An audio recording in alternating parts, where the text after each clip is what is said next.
Callie Lewis, still at Blog World, and I've got Chris Brogan. Hi. Hey, welcome.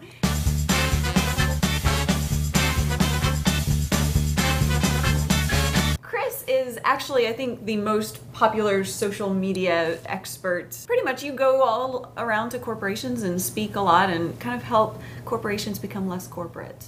That's sort of my goal.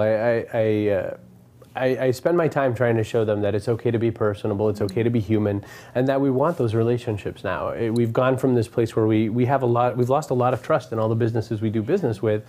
Many banks have collapsed, 2 of the 3 major car companies have collapsed, and I think it's partly because they've treated us like numbers, and I think we the people are revolting a bit, and I'm here to help figure out ways that they can use these tools in a meaningful way, as opposed to thinking it's yet another channel. And we've become less loyal, too. Well, very. I mean, when you think of where you're going to stay, you're looking at a rate if you're in a hotel. Right. If you're thinking about a car, you're looking at price more than a lot of other things. And partly the reason we're loyal is because we don't feel the companies are loyal to us. Mm-hmm. I asked that question the other day on the web. I said, well, really, what does a loyalty program really mean to you? And most people responded that they're going to just keep marketing to me, or that they're going to offer me, a few pennies off of something, instead of what loyalty could mean, which is we're so glad you're our customer that we're going to keep empowering you to do what you're doing better.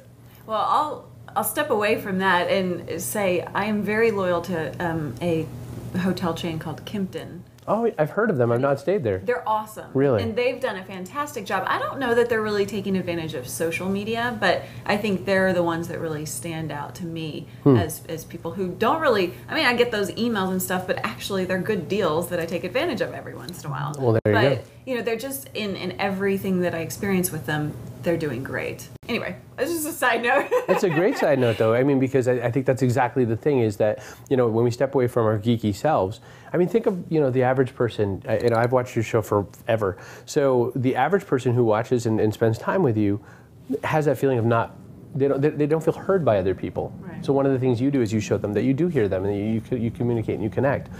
But it doesn't have to just be you. It could be all these big companies could understand what you understand so inherently.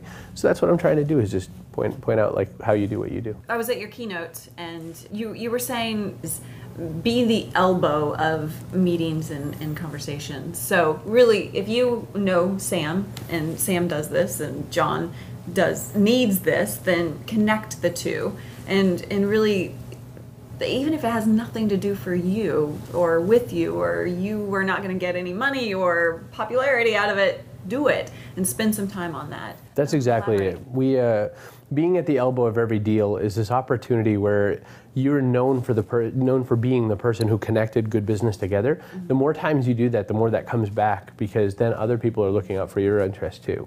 It's a law of reciprocity. It happens. Robert Cialdini wrote about it in Influence and also the book Yes. Reciprocity is a really powerful drug, and so you don't expect anything, but it's going to come back. It just does, because if enough people do enough business for somebody else, then they're going to be looking for you. And let's talk marketing a little bit. A lot of people will go out and say, "Hey, this is what I do. This is what I do. Pay attention to me. Pay attention to me." And it's like I just want to go to sleep. Yes. But what we really need to be doing is making it about them and kind of focusing on them. Ask people questions. This rule has been around forever, but not many people take advantage of it. Ask them questions. Right. What do you do? Just really kind of focus on them. CEO of Radian 6, Marcel Lebrun, has this great quote called listening at the point of need. So he's saying that marketing is already doing it wrong by just trying to talk. And instead, people say things all the time. I'll say, so the other day I was in Seattle, and I was waiting for a car service, and it never came, and I was suddenly in a bind because I'm due to be at Microsoft headquarters, and the car's not there. Yeah. So I tweet, as one might, bloggers complain. I tweeted, "I can't believe my car service isn't here in Seattle, and I'm now going to be late, and I wish I had just managed this on my own." Because there were cabs. I could have just jumped in a cab. Right. So I get a direct message from a guy saying, "I run a national car service. I have support in every major city. Here's my cell phone number. Never use a car service without me ever again. I'll help you."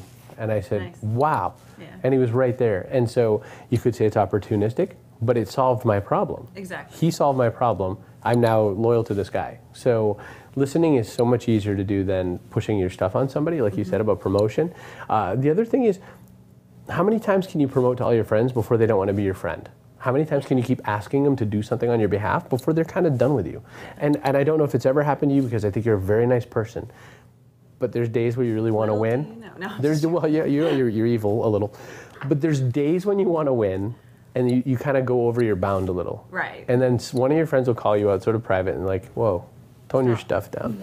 But I think that some people don't have that kind of friend, and other people just have the, not a good enough relationship. But boy, there's still those people out there in droves. If we leave this space, if we leave the bed, they're gonna be out there shoving their cards in our face and making us look at their dumb software.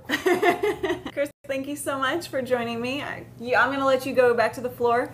You guys can find him on chrisbrogan.com, twitter.com/Chris Brogan, and Facebook, Chris Brogan. Facebook, not dot Chris Brogan. D-O-T, Chris Brogan. You know the day when they said you could get your names and you could claim your names? I was going to write something like Turd Head or something, because I was going to prove that there's no SEO value to having your name on Facebook. And then I backed out at the last minute. So nice. I couldn't get Chris Brogan, but I have a crappy name now. Thank you. Thanks. Bye.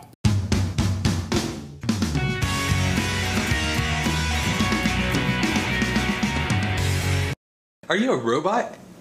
You're gonna have to hear this. Every time you turn your head. There's a clicking sound? Yeah. Necklace. Okay. Oh. It's very much like you're a robot. It's like. You should put a Stripe subtitle or something. We suspect Brogan is a robot.